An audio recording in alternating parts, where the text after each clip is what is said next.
banter between these two. I was right about him. He was dodgy. It's a nasty piece of work. I just said I can't stand her. What am I going to do now? No. Hi besties, welcome or welcome back. If you're new, my name is Benita and I'm so happy to have you joining me today, guys. You're about to watch me read the most popular romantasy series of our time. Basically, you guys can probably guess by now by the title anyway. We're going to be reading the ACOTAR series, guys, by Sarahjmaas. I think I've got like two of the books and novella, and quite a lot of the books are on my reader. I am really excited. I know I say that every single time, but I am really excited. I feel like right now I am the only one in the entire planet that has not read this book. That is a slight exaggeration. I'm sure those people have not read it, but that's kind of how I feel. I feel like everyone's read this book now. So I just thought, you know what, let me just jump on the bandwagon, let me drink the Kool-Aid and let me read this series. So that's what we're going to be doing. There are 4 novels in the series and 1 novella. My plan is to read this over the next couple of days. Today is the 31st of December, so it's New Year's Eve, and I have the rest of the week off work. I'm not back into work until the 6th of January, so I have more time. So I just thought, let me just bang this out now since I have a lot of free time. I am a relatively fast reader, I think, but not when it comes to fantasy books. I don't, and these books are quite chunky and I want to take my time. I want to pace myself because I've seen a lot of videos on TikTok saying like this book, they literally end really fast and you end up missing them. But for me, I think because I have more Sarahjmaas books on my backlog that I still need to read, maybe I won't feel as bad, but I want to take my time. I want to enjoy the experience. So I think for the next like 7 days maybe we can read all 4 books, but it might be quicker. But I'm not going to rush myself. I'm not going to put a time on myself. I'm just going to enjoy the process and enjoy the book. So I'm going to be starting off this vlog reading the second book in this series, which is The Court of Mist and Fury. I've already read the first book in this series, ACOTAR, A Court of Thorns and Roses, again with the tongue twister. I read that in my last 24-hour reading challenge, and that's actually the reason why I'm here, because after reading that first book, guys, I just could not, even though the book just ended in a cliffhanger, I was just so intrigued to read more. And so if you want to know my thoughts, my review and all my experience reading that book, then definitely go watch that video and then come back here and we can continue on the experience. This is that vlog.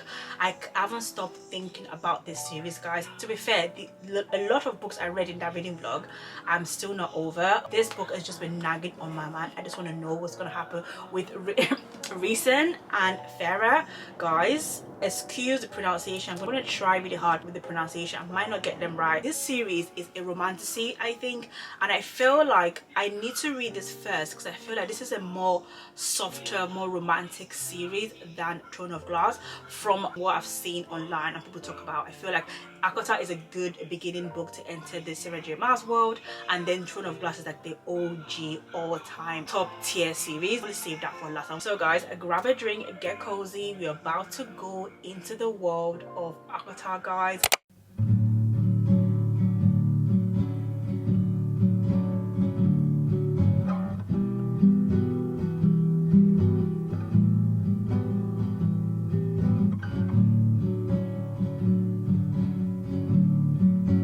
Oh my god, is she actually going to marry him? Is she actually going to marry Tanzan? Oh no, guys. I'm just on page 38 now. Still pretty early on. And I think Farah just put on a wedding dress and I'm like, oh my god, she's actually going to marry him. Oh my god, oh, I'm scared. Please don't let her.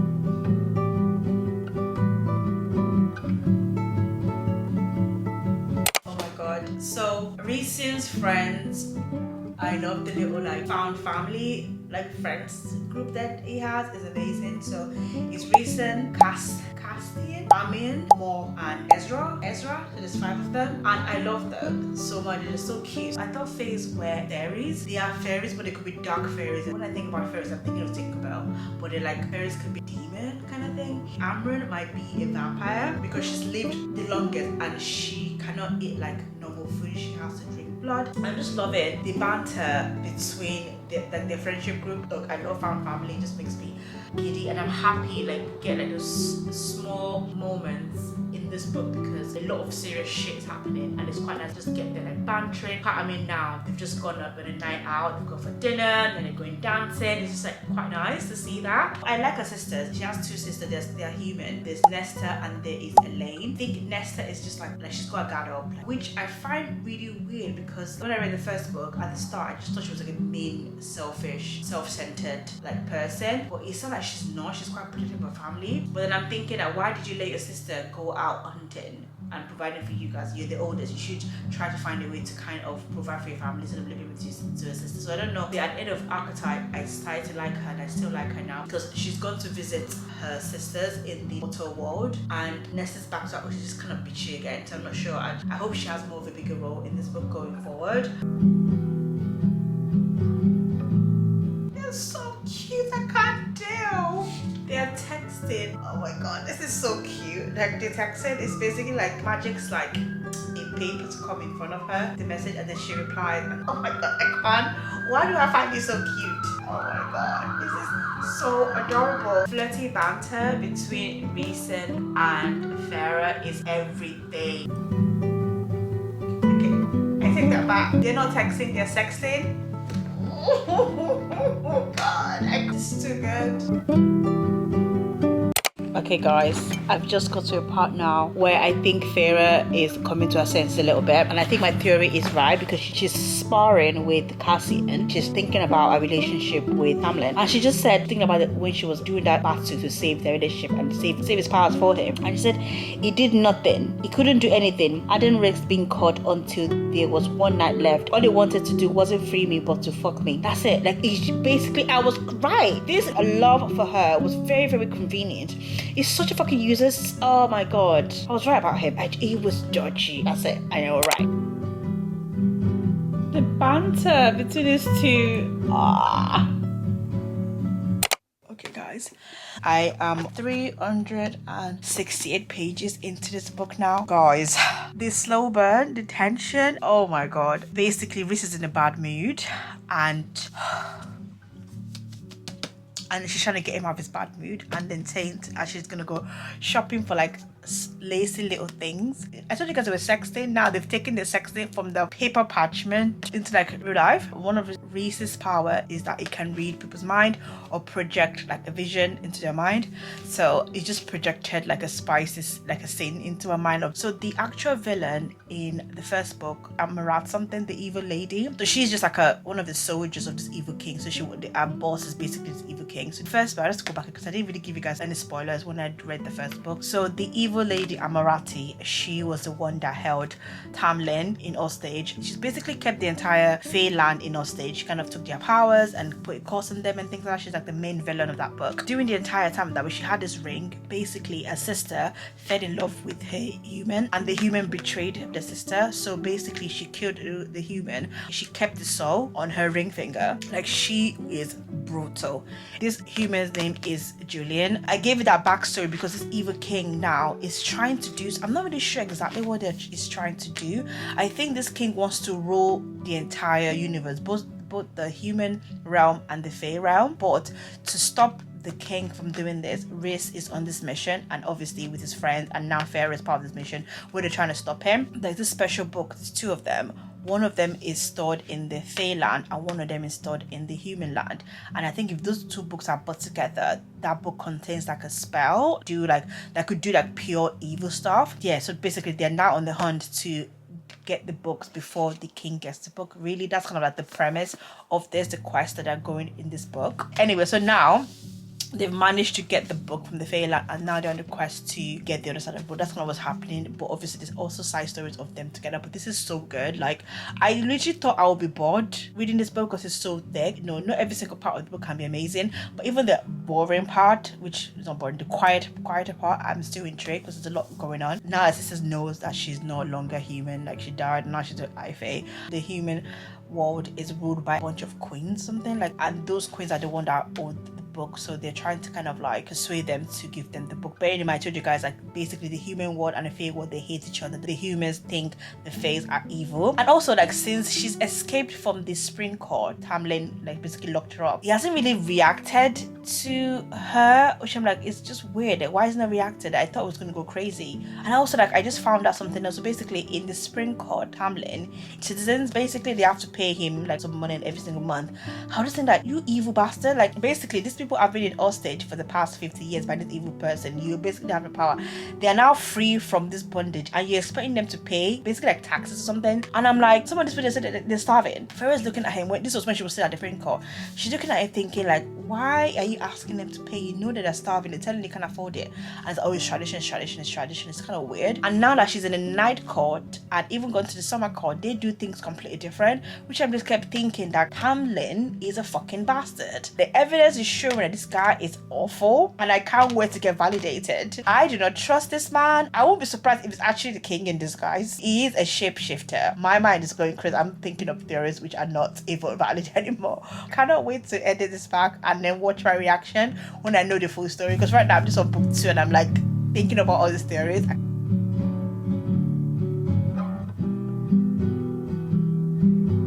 I never thought I would be in love with a fictional fantasy dark fairy man in my life, and I'm in love.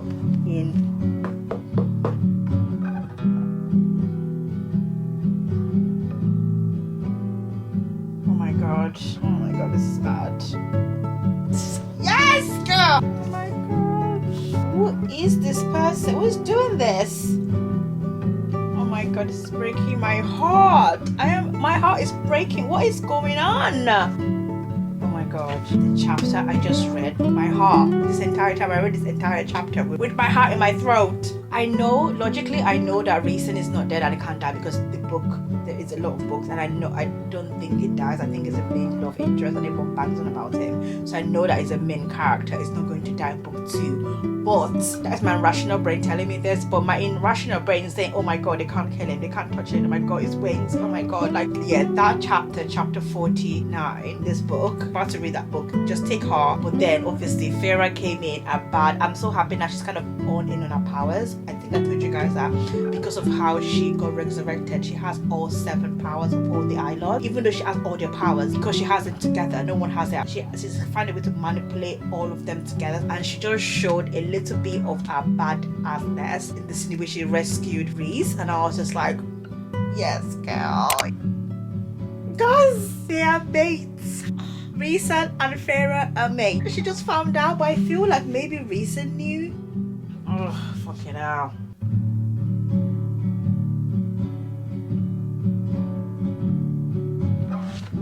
Been dreaming of her the entire time. Oh my god, guys. Okay, let me finish this chapter and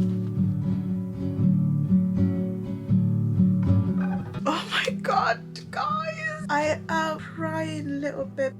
This is so sweet. Wow. A lot of questions have just been answered now. What I just read now, right now, is the sweetest, most amazing thing I've ever read in this book, and that is saying a lot. Reason, oh, that man. I get it now. I get why everyone loves him. Anyway, so basically when Farrah did that tournament to save Tamlin, Reason was the only one that helped her. But that we got the backstory of everything that happened from his side, because obviously she saw Reason as the enemy. I couldn't understand why he was helping her. Before he even met her, he was dreaming about her, and he didn't understand why. The first time they met, which was a human, some of the things he said to her, I found you finally. I've been looking for you. But she didn't get the context. But now she gets it, because the reason why he said it is because he's been seeing her in his dream this entire time. So she just told her everything, and I'm like, I could cry, because like he is even crying telling her. I am feeling the reading slump I'm going to feel after reading this series. This is the first book I'm reading in 2025, and I made the right decision. The feeling I'm feeling right now, I want this feeling to hold me through the entire year. This is a good omen, my reading this year, because wow. Okay, let's continue. She loves him. The 6 queens of the human world, they are pissing me off. Like, I don't trust them, and they're so dodgy. I am dreading the next few chapters. Oh no, I'm scared. Fuck, why? I don't like this. Exactly. What the fuck? Oh, they're so fucking annoying. What a bitch. Oh my god. They're so fucking stupid. I knew it. Oh, I hate them. Oh my god. I'm fuming at those fucking women. Why wasn't making? I thought you died. Nesta and Crescent? Fuck off. I should have known. Enemies to lovers for real. That's so disgusting. Oh. Wipe their brains away! Oh my god, she left the book. Okay, alright, okay. So, after I've just insulted those women. Jesus Christ, one of them has left the book. I take it back. I was right. Those girls, I knew it. Those queens, they betrayed them. Fuck me. Mortal queen, they betrayed their sister. Oh my god. I hope to God that when they die, I hope it's like fucking painful. What the fuck did I just read? Lucian and Tamlin! I was right! I was fucking right! That bastard! No. I am fuming now. This can't be real. Insane. Oh my god. Tamlin is a psycho! No, I'm not fucking going with you, fucking bastard! She's not weak.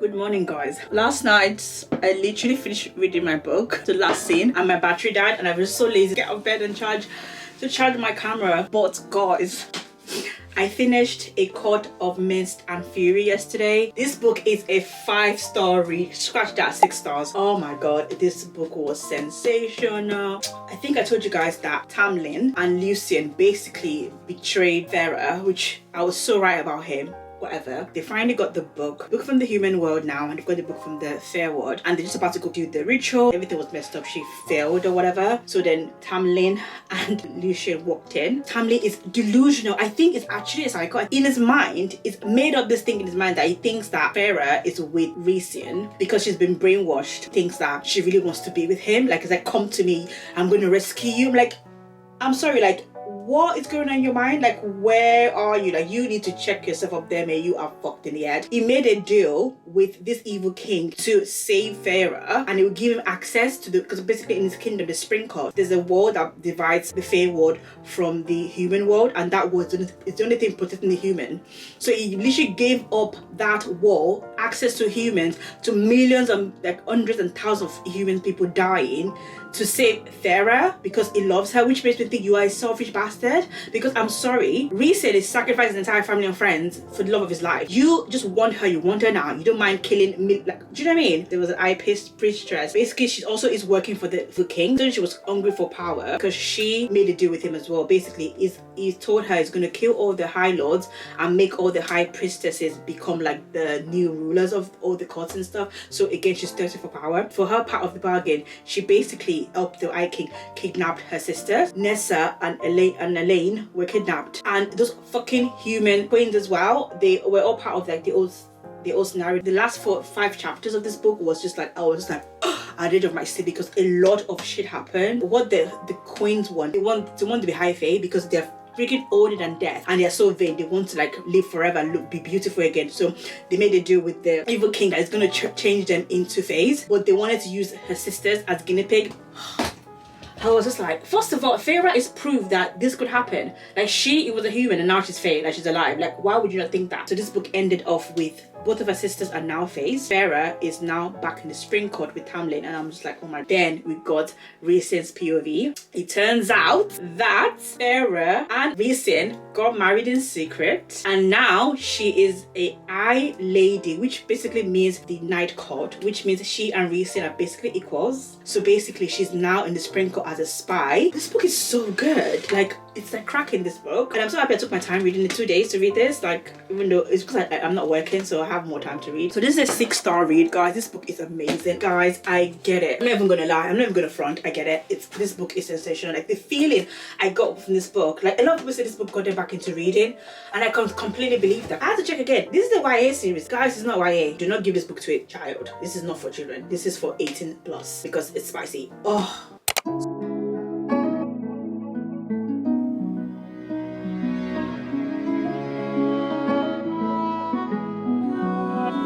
Okay guys, so I have been reading now for like an hour. Anyway, I'm now on page 68. This book picks up exactly where the last book ended. Farah is back in the spring court with Tamlin and like Lucian and Arintia, but I had to go and find out how to pronounce her name. The high priestess name is Arintia, but she's pretending, right? Obviously I told you guys she's undercover and she's literally staring the pot in that court, trying to turn everyone against each other. And the high priestess, she is such a drama queen. She's like an attention seeking person. She's she's just so self-involved. She just loves like people like worshipping her. I think she has like a god complex because she feels like she's the only one that's close to God, because she's craving power so much that Farah is like playing her. Oh my god, yes, get that bitch, get her. This book is going well. I can't wait for this to pick up a bit more. I just want to see my baby. I just want to see what's happening in the night court, because it's all from Farah's POV, so we can only get what she's up to. Oh my god, this high priestess woman is actually more psychotic than I thought. She is so obsessed with being the savior. She's basically planned a trap for Kate. Oh, because she wants, oh my god, she's actually a psychopath. Stolen a key from one of the guards, gave the keys to these creatures called Nagars so they can attack this spring court. So then she came as a savior and saved everyone from this attack so she can just regain her power, because Farah took attention from her a couple of days before. But she's so fucking stupid, she doesn't even know that it's part of Farah's plan. I kind of wish she and Tamlin are together. They're perfect fit for each other. They're both fucking psychotic. I can't wait to see how she's gonna wiggle her way out of this one. Oh my god. Oh my god, oh my god. Guys, I had to stop because some crazy shit has been happening. Oh my god. I am now on like page 114, High Priestess, and she's basically warmed her way into Tamlin's head. They're perfect match for each other, that's all I can say. This High Priestess, she basically has this power. She tries to like, it's basically unconsensual, like, but she basically essays most of her male companions. Basically she basically ties them and strips their power and then seduces them, and basically non-consensual. Basically she's just a fucking predator. Farah, she saw the priestess trying to essay, I'm gonna call it essay, I'm sure it's not essay, but for me that's what it sounds like to me when I'm reading. It's not consensual, it's essay. Trying to essay Lucian, got involved in that. She basically like get into the priestess head, like basically like stopped her from essaying Lucian. Like this is so fucking sick. Oh, Farah played mind games in the spring. Basically she's ruined the spring court really. She's basically turned Tamsin's armies against him. She came in, did a damage, got information she didn't, and now she's going back to daddy recent. Oh. Okay guys, like I'm tired, it's quite late in the day. I'm now on page 297, 49% of the book, so I'm literally like halfway into this book now. They are preparing for war, so there's a lot of preparation and trying to build alliance and things like that's kind of what's happening.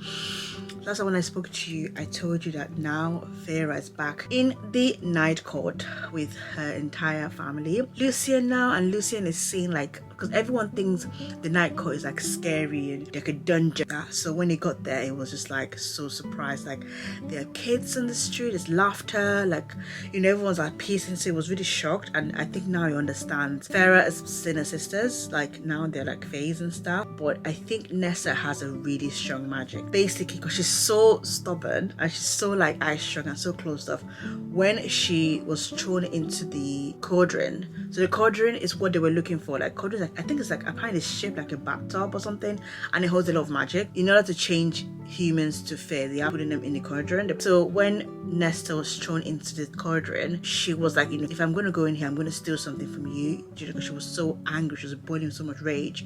So she must have stolen something from the cauldron. So the power of the cauldron is less. It doesn't have its full power now because she has it. But oh my god, you know how I told you that the 6 of those human queens, one of them didn't show up to the meeting, and one of them was the one that gave them the book, and then they sold her out to the evil king and got her killed. And then the 4 that was left are the ones that wanted to change into phase or whatever. After Nesta went in and stole from the cauldron, apparently the cauldron thing was angry. The youngest one, or the precious one, jumped into the thing first, thinking, oh my god, no, she got so eager, like it was Hunger Games for them. Apparently she went in young and pretty, came out old and wrinkly. So it backfired. Like, yes, that's where you get karma as a fucking bitch. I'm so happy. But now they also want revenge on Nesta.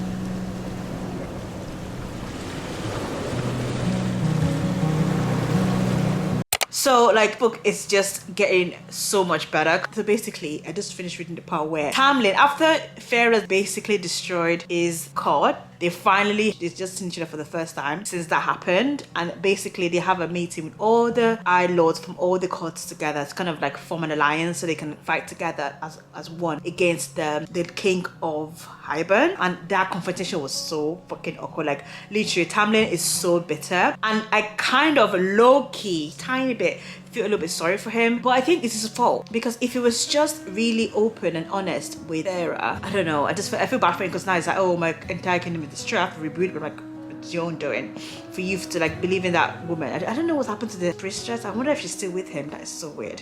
Anyway, so that was such an awkward, but I just had to pause here because something's happened. So basically they all sat together, massive conflict and so much like issue between all the high lords from all the courts that they can't even agree. So they spend a lot of time battling and debating them. Like I'm just like, people are dying, all of you might die, so why are you fighting? Like you can deal with this after the war. I don't know, I just feel like, ugh. Anyway, as they're debating and talking, the king of Hybern is already attacked the wall and broken it down. But Nesta, I'm actually starting to like her now, genuinely like her now. I think my dilemma with her before is because like no matter how like cold and thingy she is, I still cannot forget the fact that when at the start of the book, how she's like, oh, I'm protecting Elaine.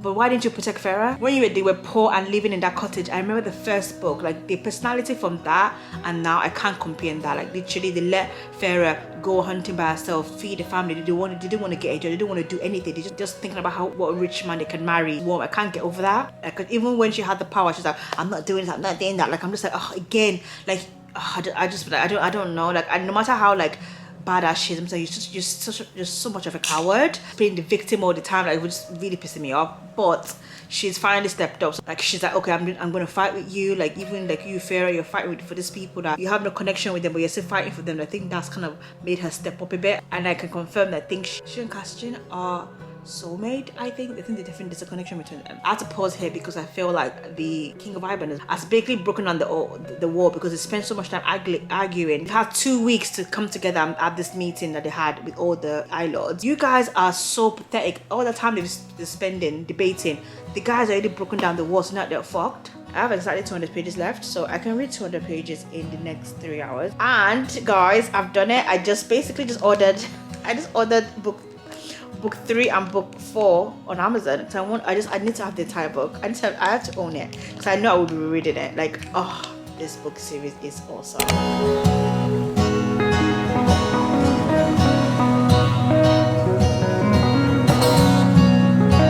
I take it back. Tamlin is a fucking snake. I always give him an inch and it takes a fucking mile. Oh God, Tamlin is a scumbag. I was feeling sorry for him. I should have known. I should have trusted my better judgment that it will never change. It's a snake. He's betrayed them again. Bloody hell. He's betrayed them again. Oh, Tamlin. Again. Jesus Christ. Like, what is wrong with him? He is the definition of a jilted lover. Like, you're a psycho. She does not want you. She has moved on. Please move on. Find your own mate. Like, literally, I can't believe he's on it again. I am gobsmacked. So I was feeling, you guys saw, I was feeling sorry for him like a second ago.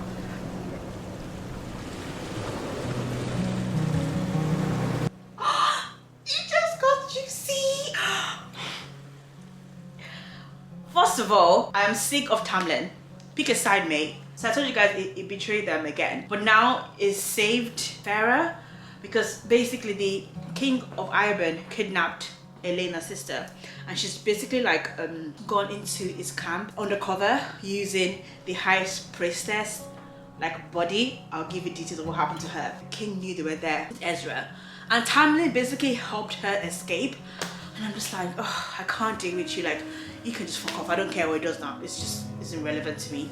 But now they are about to go into the final battle. They're going to face off with the king of Iron. This is it.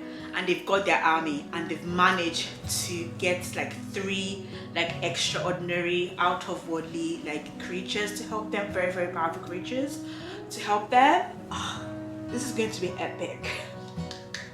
Oh yeah, so the High Priestess, she's gone back to the king of Iron, and now she knows what Farah did to her, because obviously Farah made her forget so she's basically like the king's watchdog or whatever. Hunted Farah down alone in the forest somewhere, and basically fell into Farah's trap and just died in the most spectacular way. Also, Julian, the human I told you about that was resurrected, he's on their side. He's basically playing along for the king of Iron to think that, you know, is on this side and stuff like that, but he has bigger agenda.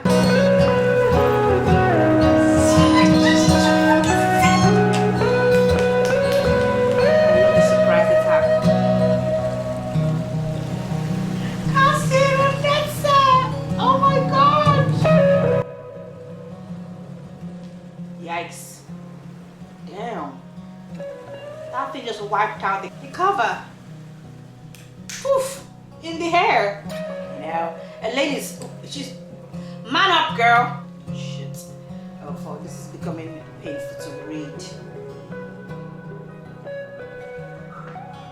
Oh shit, fuck me. Oh shit. Oh my god, I thought it was for them. Oh, this is bad. This is bad. Mary Madrigal! They're dead!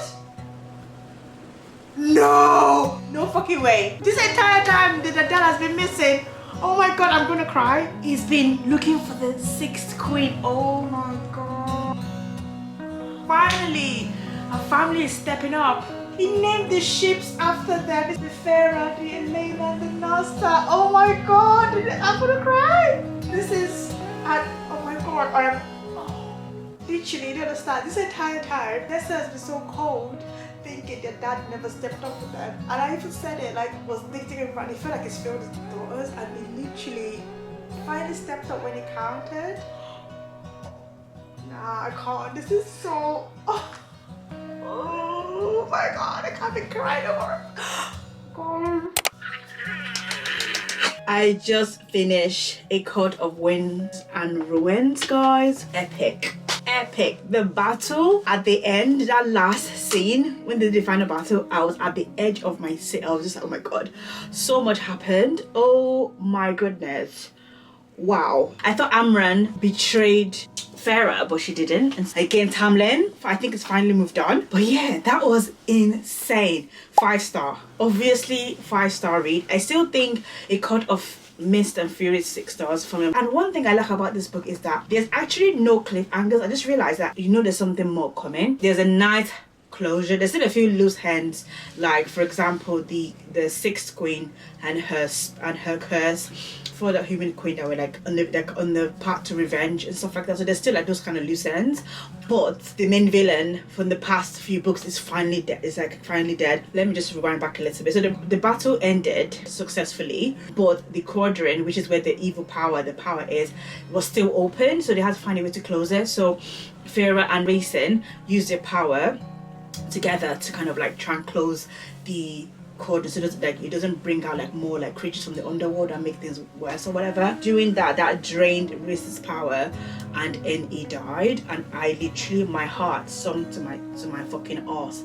I was that scared. I was just like, no, like, even though rationally in my head I know that he did not die, because there's still like two more books, like surely not. I knew that in my rational head, but reading it, Reese did die. Then Farah just begged all the High Lords, basically what they did for her to Rick, they had to do the same for him. So Tamlin was the last one that came, and then she was like begging like, please, I'll do anything. When she said that, I was like, oh, fuck me, it's gonna be like, come with me or something like that. Come on mate, move on. But it was like, Farah, I want you to be happy. So I'm just like, okay, finally you got the message, move on, love. I still don't trust him, I'm sorry. Even if they open his heart, I can see into his chest, I do not not trust him, it's just a vile person. I think for 2025, what I'm going to be doing is I'm going to be posting one video a week. If I want to do like good quality videos that, you know, that won't make me feel too burned and too stretched, be very like realistic about what I can deliver to you guys and what I can do in terms of like my content creation and stuff. So I definitely one long form video a week. I'll be putting out more short form content. I am on Instagram and I'm also on TikTok, so I need to make sure that I can divide my time across all those platforms, and also my 9 to 5 and socializing, having a life and all that kind of stuff. So I need to kind of like think about like my priorities and stuff. Just don't want to overstretch myself, so that is my commitment. But I'm able to post more than one sometimes if I have more content, and maybe I will do that, but I am committed to one video a week.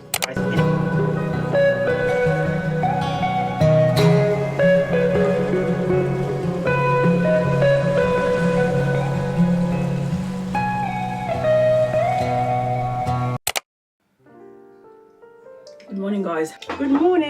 It's a brand new day. Yesterday I finished, the light is just running off, so yeah, I finished this last night, and this was such a nice breath of fresh air because it is a novella between the series. So this picks up right where the last book left off, I think a couple of months after the final battle.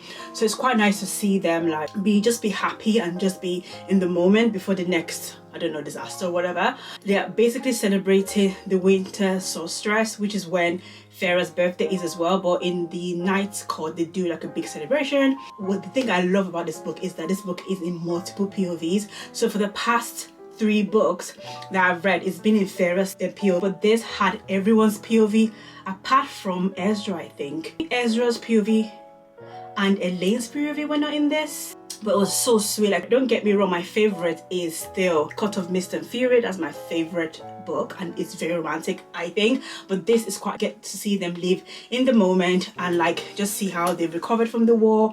And in this book they haven't made a new treaty, they're still working towards peace. Tamlin is still being Tamlin. It's just is basically depressed right now, is a bit lost and stuff like that, so I don't know what he's gonna do, because with where his mind is right now, I'm not sure what he's gonna do. As you guys know, I don't trust him. Nesta is drinking because she's going through some stuff, but like her POV was actually quite interesting because you can tell that she actually has feelings. Castian obviously is obsessed with her, so I feel like they are soulmates.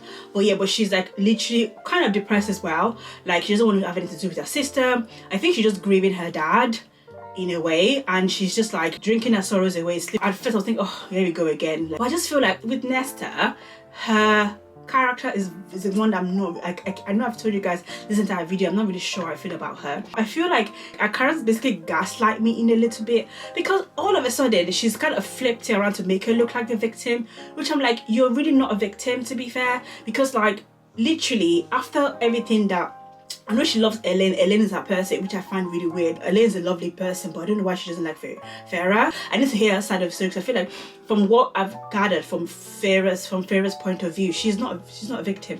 And also, like, as they're basically begging you to spend time with them, you're just being a bit off. I don't understand. Like, it's not like her life was amazing before anyway. Like, it's not like she left anything behind. Like, she wasn't like, obviously Elaine had a right to be upset because she left her human fiance, and now she can't marry him anymore. But you had nothing. I keep thinking about the first book, because probably that time where they went to the market and they were like thirsty for the money. I don't know, I feel like maybe Sarah changed the character. I think she wrote them, she was going to write them a certain way, and then she changed their character profile, I think. I don't know. Anyway, so this book I'm going to rate a 4.5 star because I really enjoyed it. It was nice, joy to read. It was quite nice to see like Reese and Farah just together having a romantic moment. And also I think they're planning to have a family now, which I'm really excited for. I don't know if she's going to have, I don't know if she has a baby yet, obviously, because the series is not completed. I still have one more book to read. But I have some news. My order came as well today. So that I ordered the book yesterday. So 3rd book in this series, acosf Wings and Ruin. I've read that already. I feel like I'm definitely going to review the series very soon, off camera obviously. And also, I just remember they are chunky. And then the last book in the series, which is A Court of Silver Flame, it won't be in Farah's point of view. I think it's actually going to be in Castian and Nesta's point of view, because this is basically their book. After reading this book, maybe I'll make my mind up about what I feel about Nesta, because right now I don't really have a lot of sympathy for her that way, because I'm just like, you're the oldest, you let your younger sister take care of you, and you had the audacity to be mean to them. I just feel like she's just such an attention. I don't like think she's quite self-centered, and she has moments where she does some nice things, but overall I don't think I like her character. So I am intrigued to see. I love Crescent so much, and the fact that she's his love match is kind of making me want to like her. So I hope, as war looms again. Are you kidding me? Another war? Jesus, I kind of saw that coming, to be fair, but so soon. This might be the biggest one. Yeah, this is almost 800 pages. Jesus is Lord. 750 pages. This is the biggest one. I won't start this till like later in the day because I do have plans this afternoon. A lot of videos I've been watching, like people's review and ranking of the ACOTAR book so far, I feel like everyone loves Mist and Fury because it was just like, that's when the book actually, for me, that's when the book started, to be fair. Like ACOTAR is basically a novella from the last 30%. It's basically a novella. That's where the book started. Mist and Fury is like my favorite so far, but everyone says this as well because people love Crescent. So I feel like, yes, I don't know, please Nesta, God, let me like her. So now I have the entire ACOTAR series, and also I do have Throne of Glass series as well.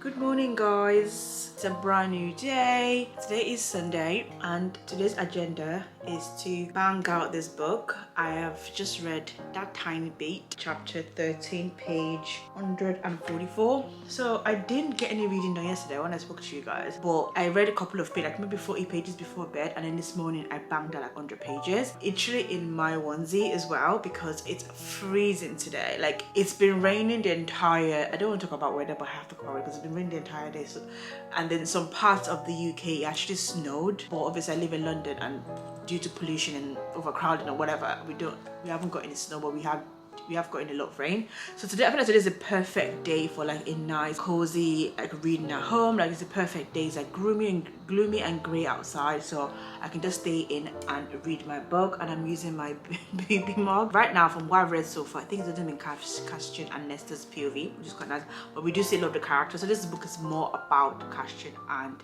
Nesta, which I think we could get from the back of the book. Going into this book, I was a bit wary because you guys know I've said it a few times, Nesta is a character that I'm not really sure what I think about her, because I feel like her attitude is not warranted. Attitude has not improved. She's still fucking moody, even worse than she was in the last book. Like, don't get why she has the right type of attitude. I feel like she's gaslighting Farah. First of all, in the human world, you had no life. You had nothing there. It's not like you were living this fantastic life and it was stolen from you. No.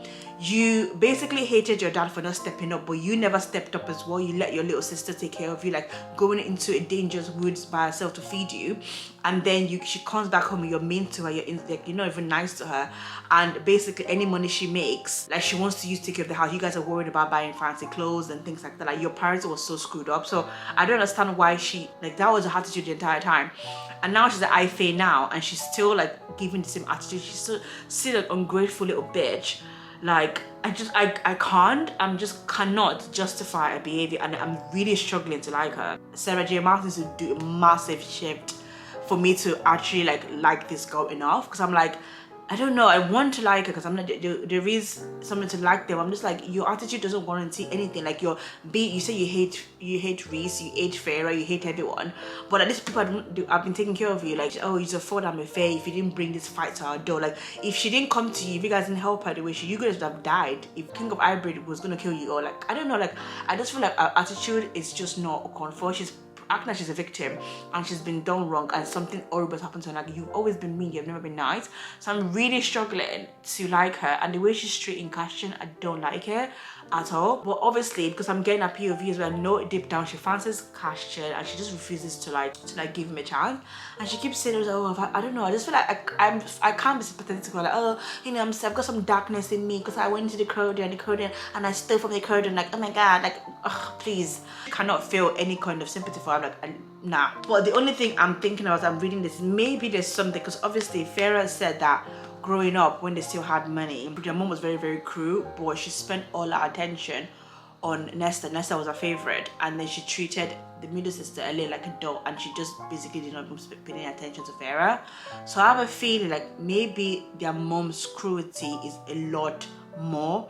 Maybe their mom was very, very cruel, and Nesta was spending so much time with her mom, and when her mom focusing so much on her made her not focus on her other sister. Maybe there's a way that she protected her sister from their mom's cruelty, I think, but maybe not, because she's still upset with the dad for when their mom was sick, and that the dad did not send a ship out to find the medicine. So I'm like, if she was that mean and cruel, she would not want, do you know what I mean? Like, she won't be like, I don't know, I just feel like I can't. Oh my god, like the entitlement of this girl, like you have no right to be this horrible and cold and mean to people. You, like, I don't understand. The author is trying to like make us feel like, oh, she's got some darkness inside of her, blah blah blah, and she's caught, like, the darkness only happened when she went into the cauldron and whatever, but before that she was still fucking mean. What was that excuse then? And now she's like, my dad's died, like, oh my god, like let me see what's gonna happen in the next, like, I've still got this much left to read, so I'm hoping like she has some kind of attitude, something comes in for me to like understand this, because right now I'm like,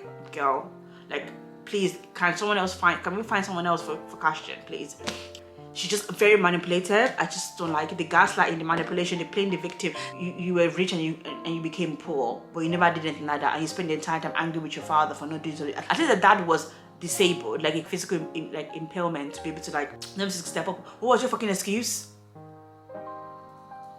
Like, tell me that. Cashin has gone through so much stuff, like growing up and things he's gone through, like it's trying so hard, like it still has insecurity about like its background. It's very sensitive, and she always eats below the belt. Oh my god, again, she's so fucking vicious that when she goes at him, she goes below the belt all the time. I'm just like, if this woman is the love of your life, you are in for years and years and years and years of manipulation. Her, and he's such a funny, cheeky person. She's gonna drain his life out, except she changes her attitude. Like, her attitude is fucking awful. Right now she's nicer because she's finally decided to train.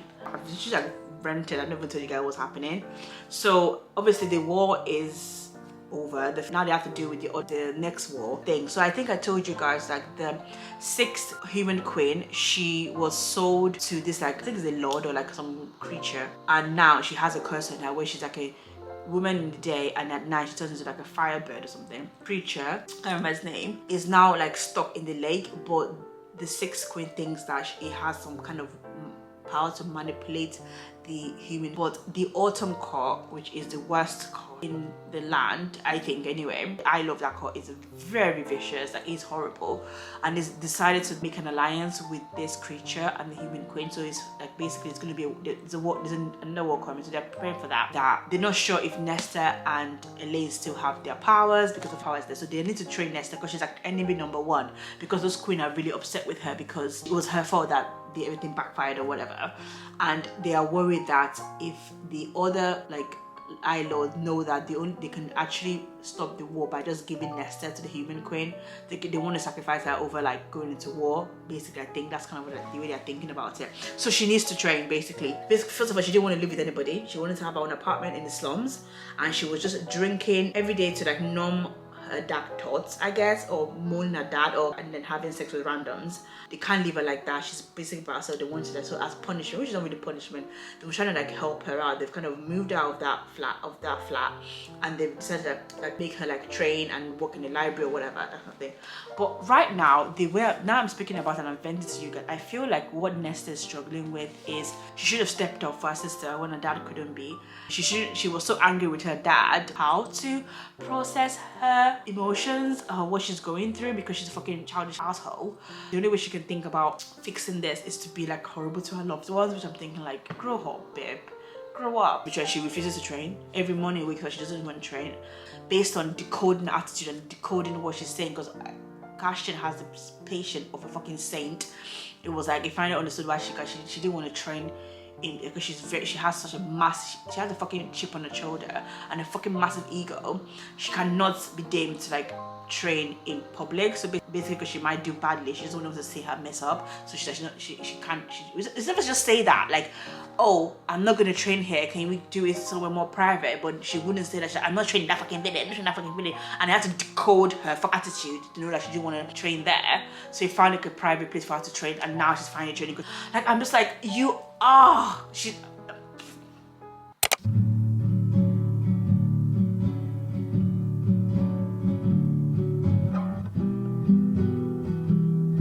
Hi guys, So I'm actually in my pajamas now.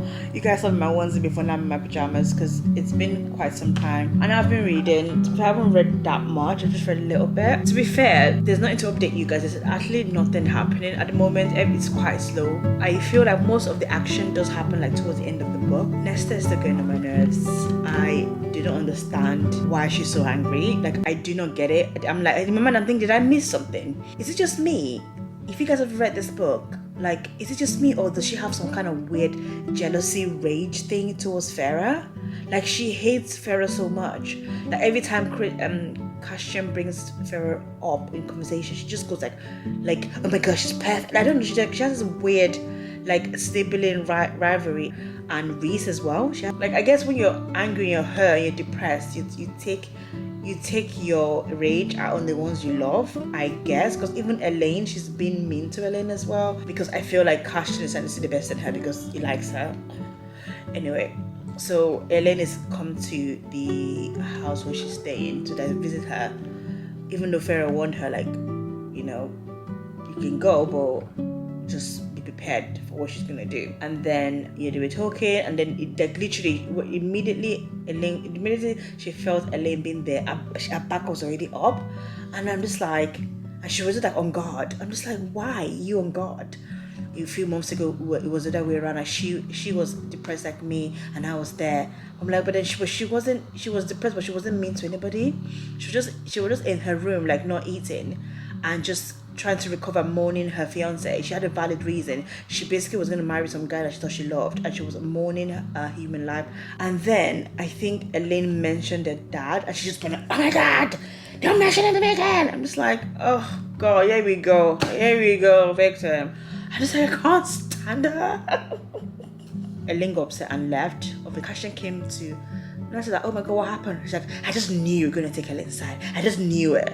I'm like, obviously it wasn't there, but I knew you were going to take her side. I knew poor Elaine. I was like, what? You're the main one. She's just a nasty piece of work. And anyone that thinks she is nice and they like her, well, I'm still waiting for that to turn around. She's like a predator. She finds your insecurity and she just goes for it. And also the fact that she has that much power, I'm really scared. She's even an asshole about that as well.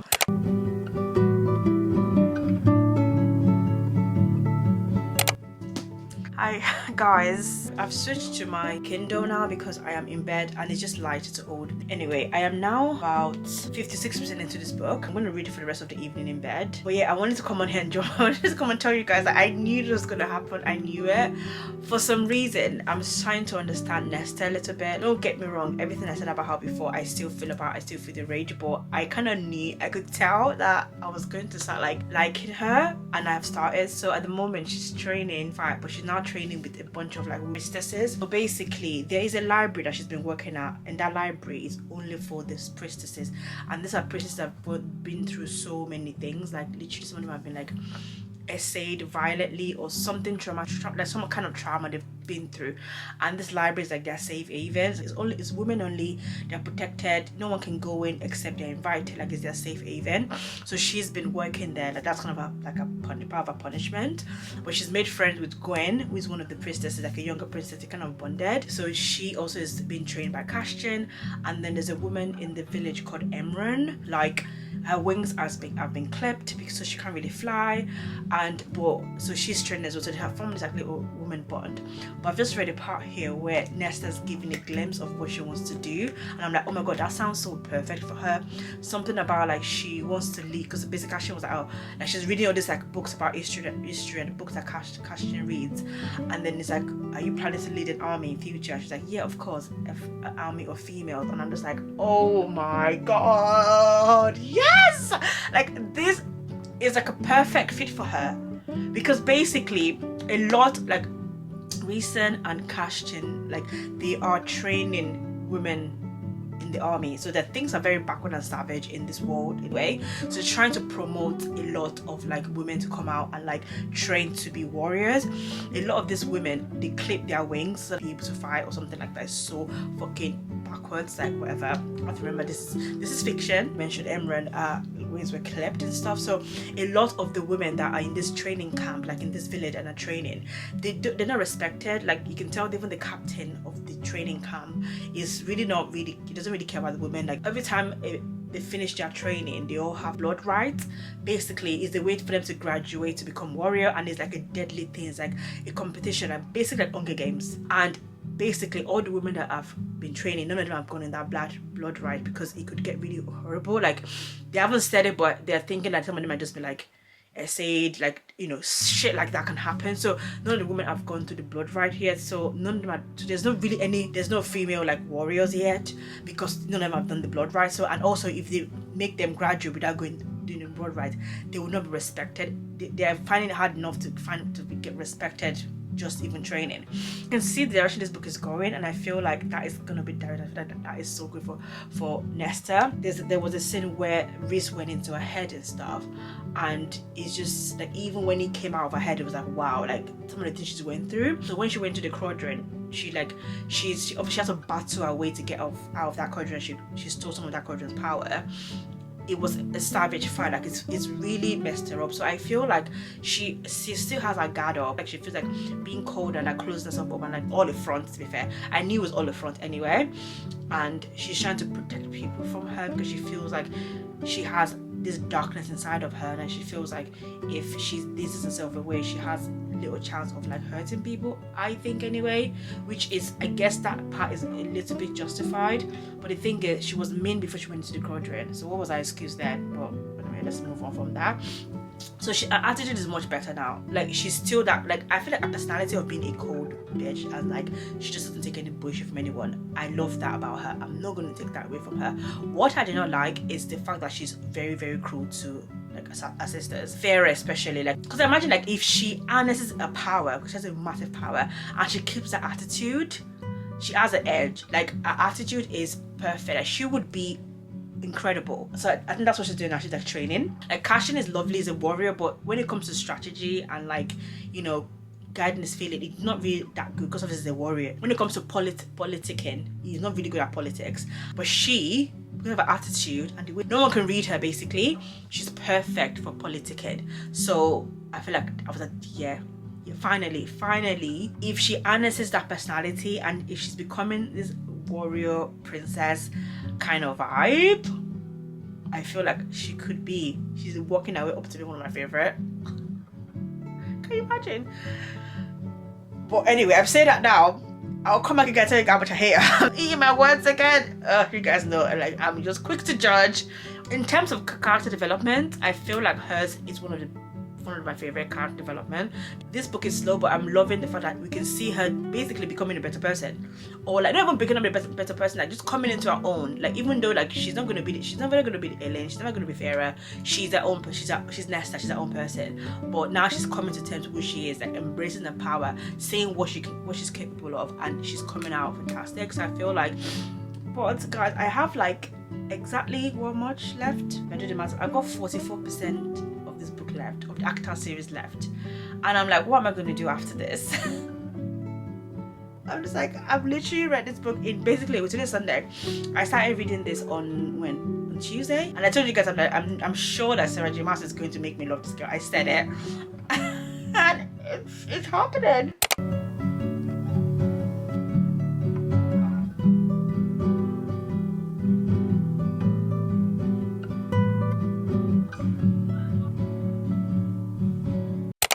Oh my god, guys, 85% into the book now, and I want to finish it tonight. Guys, I have to pause it because you guys remember I told you about the blood right. Wow, it's juicy. Basically, Nesta she's found that little like found family and girls. They're so cute. They literally had a sleepover. So Gwen, Emran, and Nesta, they're like three best. They're like besties now. They had like a sleepover and made like friendship bracelet. How cute is that? Anyway, so they are training to be warriors. Obviously, they've just been kidnapped to take part in the blood rite. And I told you guys that the blood rite is very dangerous for women, because they do not have any respect for women. So you know what that means. I don't even need to tell you guys, it's dangerous for women because they can't control us, so they're fucking savages. Anyway, the three of them are literally the only women in this blood rite, and there's like hundreds of men, which is a week-long challenge. Or I told you guys, it's basically Hunger Games and survival of the fittest, basically. And when they're in Dablora, they don't have any magic, they don't have any weapons. But before the night that she was taken, she had a fight with Christian, because obviously Christian knew from day one that they are mates. That's why they've had this instant connection with each other, and obviously she's so petrified because she thinks she's not good enough for him. She doesn't want to admit it, like she wants to live in a limbo kind of thing. Like they had a fight and then she went to her friends and they kind of like helped her out, which is quite cute. And then after the whole night with her girls, she was just like, you know, tomorrow morning I'm going to go to him, I'm not afraid anymore, I'm going to tell him I accept him, we're going to be soulmate. Like she finally came, like, I'm going to do this. When she was saying that, I was thinking, oh, something bad is going to happen. And then she got taken. Now Cashin is going crazy because he can't really like go and save her, because the Lord, anyone that goes into the trial to pull someone out of it, they and that person they put out will die.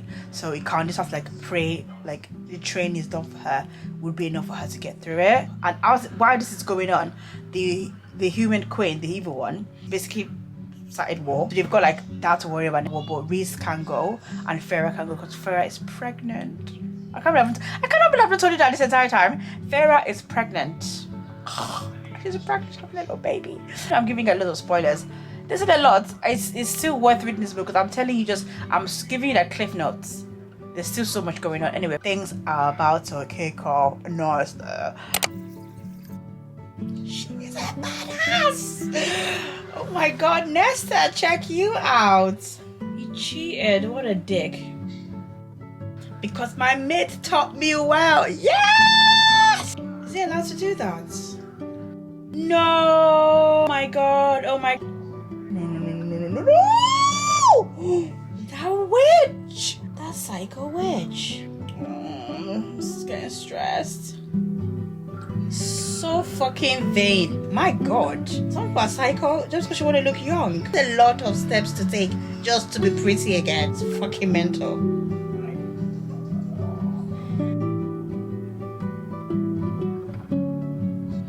Damn. Okay, that is so confusing to read that part. They're soulmates. Ah! Oh fuck. Oh my god. They just finished one battle and they're just going into the next one. Oh no. Okay. I know that sarahjmaas likes to leave all the action for the last bit, but like I've got like less than 30 pages left and like it's been so slow for all the other pages and then the last 30 pages and there's like back to back things. Oh, I need a break. I don't have time for a break. Okay, let's finish this. Oh shit, Farah is gonna have a baby. Oh no, God, what is happening? My god. Oh my god. Next. Whoa, that's a big insult. Last chapter. Oh, sad. Oh my god. I finished it. It's done. It's finished. Oh my god, what am I going to do? What am I going to do now, Lord? I should have taken my time. I knew I should have taken my bloody time. But one thing I love about these ACOTAR books is that there is closure. Even though you know there's more coming. That was such a sweet ending. In the last 40 pages of this book, a lot happened. Like you guys saw. Okay, I need to go to bed because I am exhausted and tomorrow is Monday. It's my first day back at work in a new year, so it's going to be a long ass day. So good night and I'll speak to you guys later. Hi guys, so it's now Monday. I'm about to head to work, but I just wanted to come on here and give you guys my final review. The ACOTAR series, I have the entire book series now, so we're complete. Yeah, I finished this in today's Monday, so I finished this in like 6 days, which we are done with the ACOTAR series. And you guys saw me last night. I'm like, what am I going to do now? Because I love this. It's like I don't want to say God tier series, but this is a great 5-star series. I loved every minute of it. The character, the secondary characters, the found family, the magic, the world building, and the fact that each book doesn't leave you in a cliffhanger, but you're still wanting more. Like when this book ended, I thought it would end a very like weird cliffhanger, but there was a nice closure here. So I'm really excited to see what she does for the series. And I realized that this book was published in 2021 and we're now in 2025. It's been like 3 years, well 4 years now. Come on Sarah, when are we getting another book? I have some theories of what I think the other books will be, but I'll give you guys my theories later. But yeah, as a 5-star series, I've given you guys my review of each book, but I'm gonna give you a review of this one because this was the last book I read. So this book is a 5-star read. Basically, Crescent and Nesta's story, full stop. We still see a lot of the other characters, so it made sense that it started off really slow because we had to do like kind of a character building. Even though we've met the characters before in the previous books, it's quite nice to kind of get a little bit more over their background.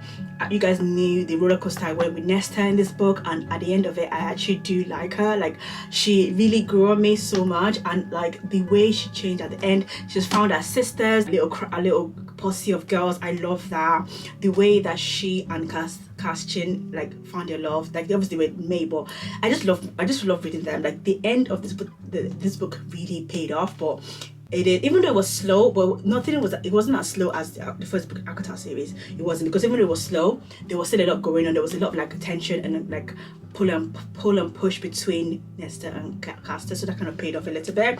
But the last 40 pages of this book, whoa, wow, because everything, all the build up we've had for the this is 750 pages, so for 710 pages we had a massive build up of the war, or even the build up of Crescent and Nesta's relationship, and the last 40 pages basically delivered all the build up in one. So it was a very, very fast pace, and I was just, oh my god, I couldn't like get enough of it. But it really ended well, like really excited. And I told you guys I have some theories, so I feel like she's gonna probably write a book about each characters, like all the secondary characters are gonna get a book. I feel like there's going to be an Elaine and Lucian's book, so I feel like Elaine and Lucian are going to be together, because I was thinking maybe she'll be with Ezra, but I feel like Ezra and Gwen might be a thing.